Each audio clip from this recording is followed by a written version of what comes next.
Lines media Tamil உறவுகளுக்கு வணக்கம். இன்றைய அரசியல் களம் நிகழ்ச்சிக்கு தங்களை அன்போடு வரவேற்கிறோம். நான் வணக்கம். வணக்கம். இப்போ சீமான் அவர்களை ஒரு பொது வேட்பாளராக நிறுத்தி சட்டமன்றத்துக்குள்ளே கொண்டு போயிட்டு புள்ளி விவரங்களோடு விஜயை எதிர்க்கக்கூடிய ஒரு பெரிய சக்தியாக உருவாக்கணும் அப்படின்னு திமுகவுடைய பெரிய புள்ளிகள், திமுகவுடைய அனுதாபிகள்லாம் விருப்பப்படுறாங்க அப்படின்னு ஒரு கருத்து சமூக வலைதளத்தில் பரவலாக போயிட்டுருக்குது.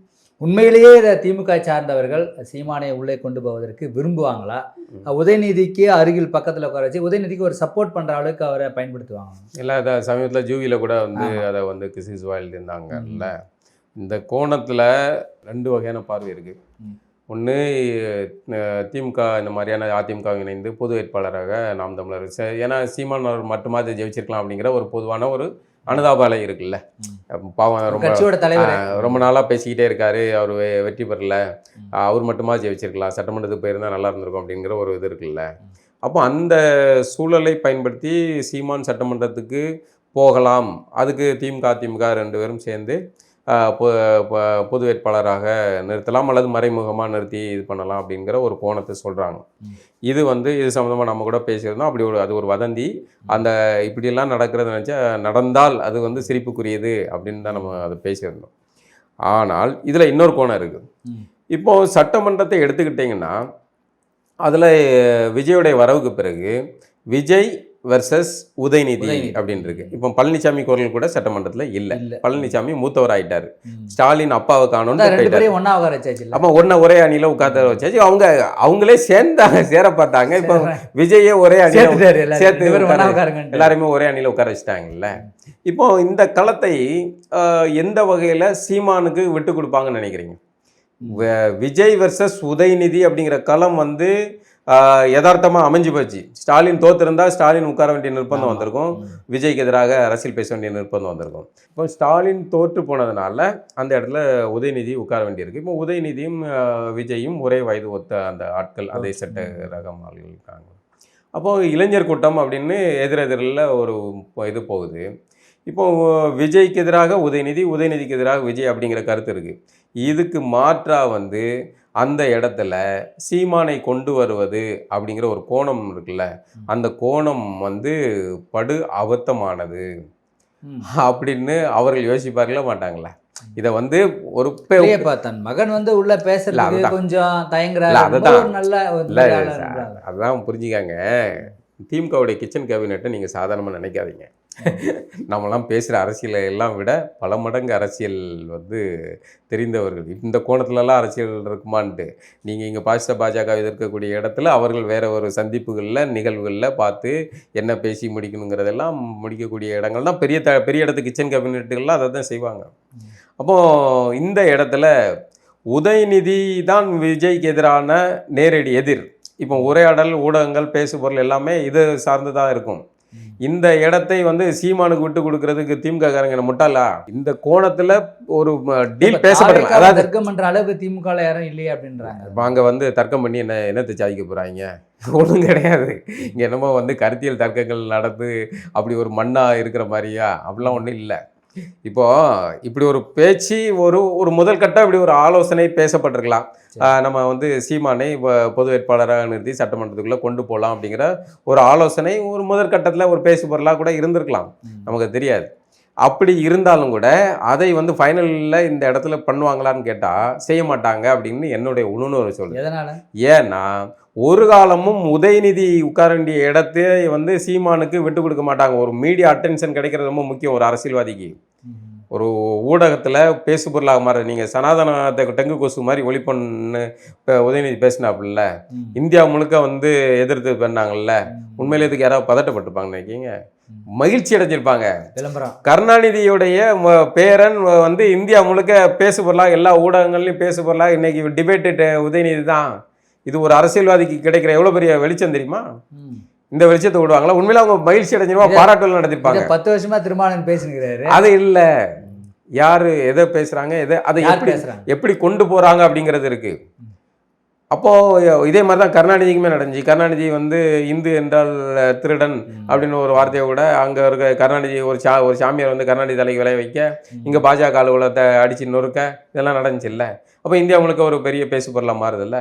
அதே மாதிரி ஓவர் நைட்டில் ஒரு அரசியல்வாதிக்கு இந்தியா முழுக்க புகழ் வெளிச்சம் கிடைப்பது என்பது வந்து யாரும் விட்டு கொடுக்க மாட்டாங்க. அப்போ இந்த விஜய்ங்கிற திரை பிம்பத்துக்கு எதிராக உதயநிதிங்கிற ஒரு ஸ்மால் திரை பிம்பத்தை உட்கார வச்சு அவரை வந்து டீலாக நேராக இருக்கும்போது அதுதான் வந்து சரியாக இருக்கும். அந்த இடத்த கொண்டு போய் சீமான சட்டமன்றத்தில் ஜெயிக்க வச்சு அவங்க தான் தலையிலே மண்ணள்ளி போடுறதுக்கு திமுககாரன் முட்டாளான்னு, அதுவும் திமுக கிச்சன் கேபினெட் வந்து ஜெயிக்க வச்சு பேச வச்சு அதை தான் தள்ள மண்ணு வாரி போட்டுக்கிறதுக்கான சமம். அதுதான் யதார்த்தம். திமுக வந்து ஒரு காலமும் சீமான் வெற்றி பெற்று உள்ள போறதை விரும்ப மாட்டாங்க. திமுக கிச்சன் கேபினெட் விரும்பாதுன்னு நான் நினைக்கிறேன். அதாவது இப்படி இது என்னுடைய பார்வை. இந்த கோணத்தில் அவர்கள் தான் யோசிப்பாங்க. வேணா வெளியே பேச போட்டு அப்படி ஒரு பேச்சு பொருளாக மாற்ற வச்சு உரையாடல் ஆகலாம். இது அதுலேயுமே திமுகவுக்கு தான் லாபம்.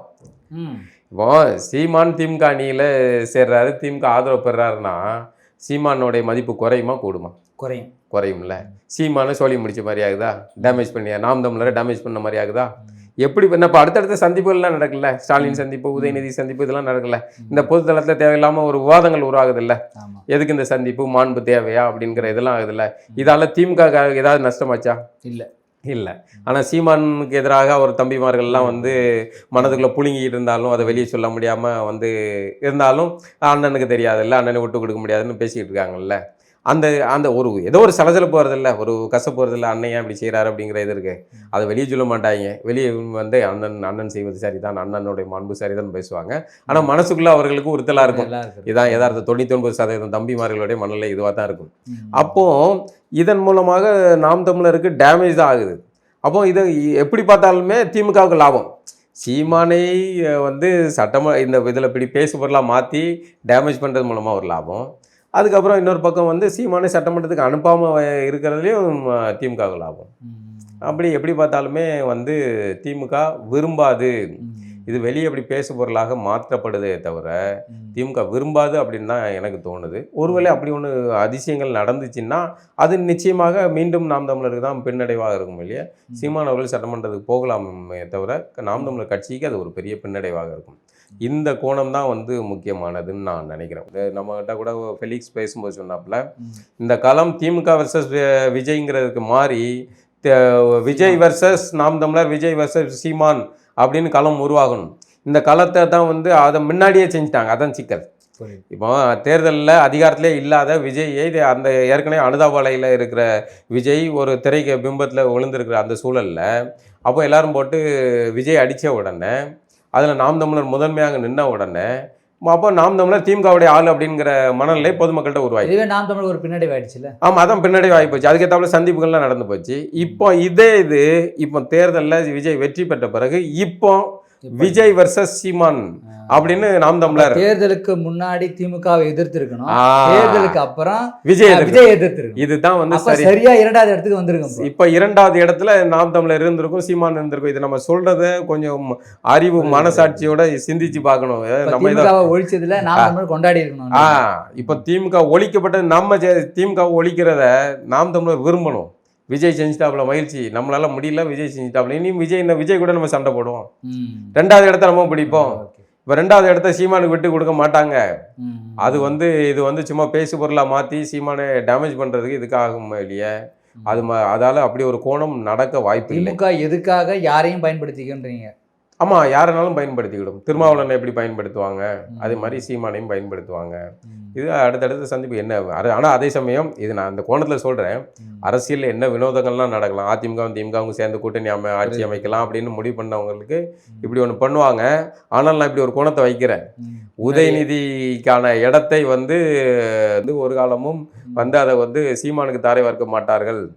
விஜய்க்கு எதிராக என் பையன் உதயநிதி தான் இருக்கணும், அந்த இடத்துல சீமான் எப்படி வர முடியும் அப்படின்னா சீமான் இடம் இரண்டாவது இடம். ஆமாம், ஒன்று அப்படி இது ஒரு கற்பனைவாதம். ஒருவேளை அப்படியே வச்சாலும் கூட ஜெயிக்க முடியாது சார். அப்படியே வச்சாலும் கூட யதார்த்தத்தை நம்ம பேசுவோம். அப்படி அப்படிதான் இருக்கு, கல நிலவரம் அப்படிதான் இருக்கு. அது இடைத்தேர்தலில் பெருவாரியாக ஆளுங்கட்சி தான் வெற்றி பெறும்.